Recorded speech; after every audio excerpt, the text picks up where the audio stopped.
sinasabi, Colossus chapter 2 verse 16.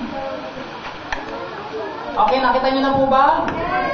Colossus 2:16. Basahin ko na po. Ganito ang sinasabi. Colossus chapter 2 verse 16. Kaya't huwag na kayong pasakop sa anumang tuntunin tungkol sa mga pagkain o inumin. Alam ba ninyo ang pagkain ng araw, bawal ang pusit, walang kaliskis, bawal ang biyak ang paa, bawal ang mumuya, bawal, ang dami kayong bawal kainin ng araw. Bawal ang tuko, bawal kainin ng ahas, bawal kainin ng il. Yung ahas tubig, bawal kainin kasi walang kaliskis. Bawal kainin din yung baboy.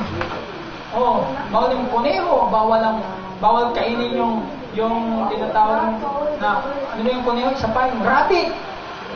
Oh, ang daming bawal kainin. Oh. Pero ano sabi? Basahin ko ulit. Verse 16, kaya't huwag na kayong pasakop sa anumang tuntunin tungkol sa pagkain. Hanggang ngayon, yung mahal na araw, bawal kumain ng karne. Oh. Pasasakop ka pa ba doon? Say no. Amen. Pasasakop ka pa ba sa bawal kumain ng ng karne, pagmahal na araw? Hindi na tayo sakop doon. Kakutusan lang yun. Amen po ba? Ano pa? Inumin tungkol sa kapistahan o bagong buwan o araw ng pamamahinga. Ano ba yung araw ng pamamahinga? Dinidiin ng mga Sabadista. Sabado raw ang dapat na tamang pagsamba, hindi raw linggo. Kapatid, bakit tayo linggo nagsasamba sa Panginoon? Bakit? Linggo ng umaga, sabi roon, unang araw ng Sanlinggo, naroroon ang mga babae, tinignan ng bangkay ni Jesus at di nila natagpo sapagkat ang Panginoon Hesus Kristo ay nabuhay na maguli. Amen? Pag si Apostol Pablo, siya pangangaral, at sila ay nagsasalo-salo, pumunyon yun, at sila, linggo ginaganap yun, unang araw ng Sanlinggo. Kaya tayo linggo. Amen po ba? Ano sabi natin, Panginoon? Seek first His kingdom and His righteousness.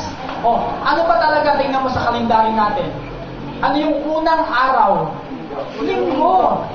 Hindi Lunes ang unang araw, kasi yung Lunes, unang araw ng paggawa. Pero hindi yun ang unang araw ng Sanlinggo. Ang unang araw ng Sanlinggo ay Linggo. Ano ang huli? O, sino ba huli si Lord? Hindi. Kailangan una si Lord. Amen? Seek first His kingdom and His righteousness, and all these things shall be added unto you. Hindi na tayo sakop ng araw ng pamamahinga. Ang mga ito'y anino lamang ng mga bagay na darating at si Kristo ang kaganapan nito. Amen po ba? Palakpakan natin ang Diyos. Basahin naman natin Hebrew, balikan po natin kasi naputol kanina. Hebrews chapter 7, sabi mo rito, verse 12, sapagkat pinatawad ko sa kanila ang kanilang mga kasalanan.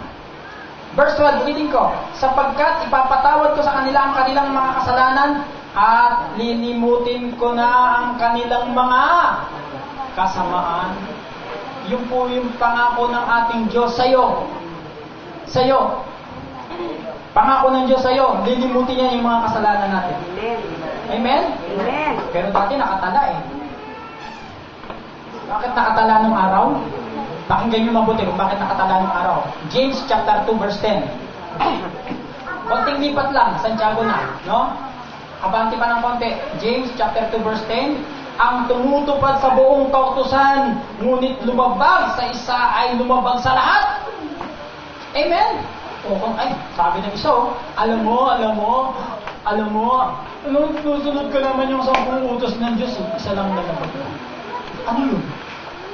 Kasi, yun. Yung nasabi ko niya, alam mo kung anong nalabag niya? Pinagtatangkaan niyang patayin yung kanyang asawa. Yun lang naman. Pero pa nga, isa lang hindi ko nasunod dyan eh. Kaya huwag kang nambibintang. Kasi lagi kong napaghihinalaan yan eh. Kasi tigil mo yung pagbabato. Amen? Sabi sa akin, tama na siya. Alam mo, tama yan, tamang bintang. Tamang hinala. Pero pag hindi ka nakabato, si Kristo mismo at tinayuan mong bato, ikaw ay tamang tiwala. Amen.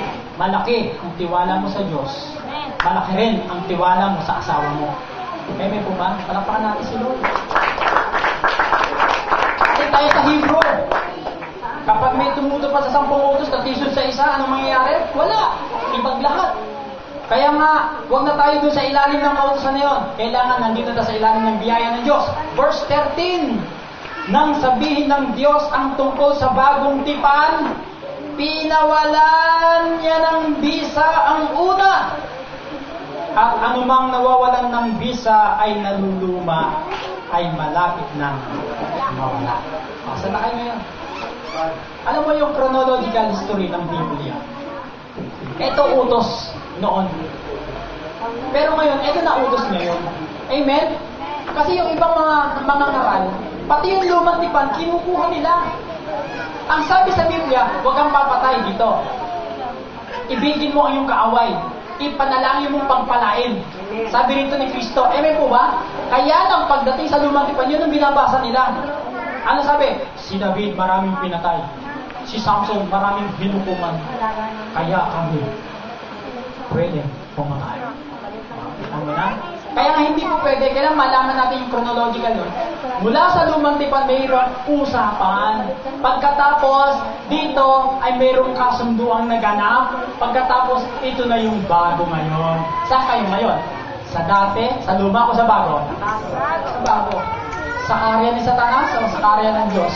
Karya ng Diyos. Amen? Sa dilim o liwanag? Liwanag. Kaya huwag magagalit ang sino ng mga kapatid.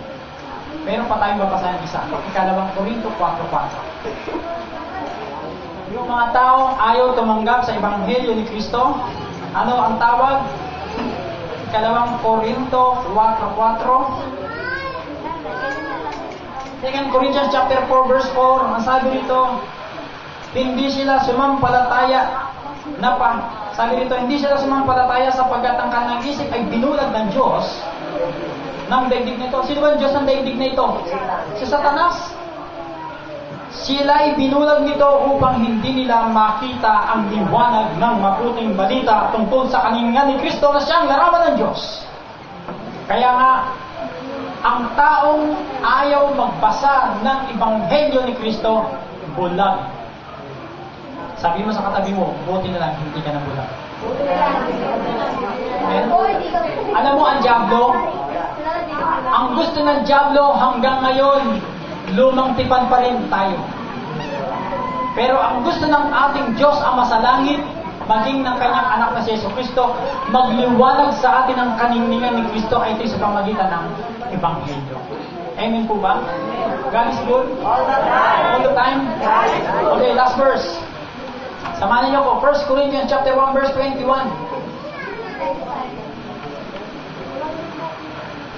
Doon na lang tayo sa Ephesians. Ephesians 1:13. Efeso 1:13. Okay. Sabi po rito mga kapatid, Ephesians chapter 1 verse 13. Kayo may naging bayan ng Diyos. Bayan ng Diyos, magsabi amen? Amen. Kayo may naging bayan ng Diyos. Bakit? Nang kayo'y nananig sa Kanya matapos ninyong marinig ang salita ng katotohanan. Narinig mo na ba ngayon ang katotohanan ng salita ng Diyos? Amen. Sinampalatayanan niyo ba? Amen. Bayan kayo ng Diyos. Amen. Amen? Sino yung bayan ng Diyos? Jerusalem lang ba? Anong sabi natin pa nung, meron akong ibang tupa na wala dito at kailangan ko silang alagaan. Ang tupa na yon, yung mga hindi. Amen? Bayan ng Diyos, nung marin yung Ebanghelyo, kayo ba'y sumampalataya? Amen. At ang sabi pa rito, balikan natin verse 13, kayo ba'y naging bayan ng Diyos nang kayo'y manalig sa Kanya matapos ninyong marinig ang salita ng katotohanan. Alin ang katotohanan? Ang mabuting balita na nagdudulot ng kaligtasan. May kaligtasan pa sa kautusan ni Moses? Wala. Pag binabasa nga yun, guilty tayo eh. Di ba? Brother Ricky, tumayo ka sandali. Di ba ako si Brother Ricky, no? Ito ka. Ay si Brother Ricky, nagnakaw siya pero hindi nyo alam. Ha? Nagnakaw siya, bawa na. Brother Ricky, ba? Nagnakaw ka ng